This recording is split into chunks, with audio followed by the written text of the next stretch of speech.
Hello বন্ধুরা, আজকে একটি ভালো জিনিস রান্না করতে চলেছি। নিরামিষ আলুর দম আর লুচি। তো দেখুন, আমরা প্রথমে আলুটা কেটে ধুয়ে নিয়েছি এবং কড়াইতে দিয়ে ভাজছি। ভেজে রেখে তুলে নেবো। আর এদিকে আমাদের ময়দা মাখা হয়ে গেছে সুন্দরভাবে।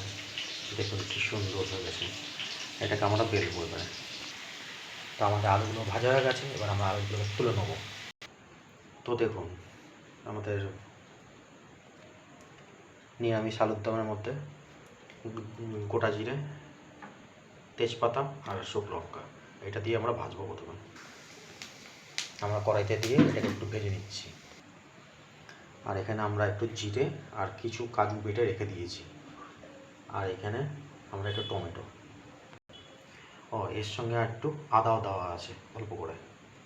তো প্রথমে আমরা জিরে বাটা এটা পুরো দিয়ে দিলাম, তারপরে টমেটোটা দিয়ে দিলাম। এবার খানিকক্ষণ একটু নেড়ে নেবো। তো এবার আমরা প্রথমে একটু হলুদ দিয়ে দেবো, এরপরে একটু লঙ্কার গুঁড়ো দিয়ে দেবো, আর পরিমাণের মতো একটু নুন দিয়ে দেবো। দিয়ে এটাকে খানিকক্ষণ একটু নাড়বো।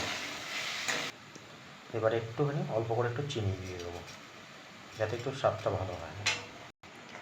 তো আমাদের মশলাটা একটু কষে হয়ে এসছে। এবার আমরা ওপর থেকে আলুগুলোকে দিয়ে দেবো, দিয়ে আবার খানিকক্ষণ নাড়িয়ে নেবো। তো আলুটা আমাদের মাখা মাখা হয়ে গেছে।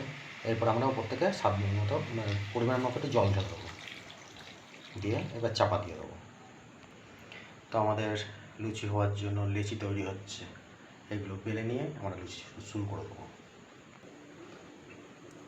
তো আমাদের লুচি এবারে বেলছে।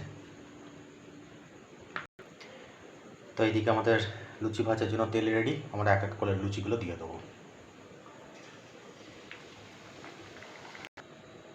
তো দেখুন, আমাদের এদিকে লুচি ভাজা হয়ে গেছে।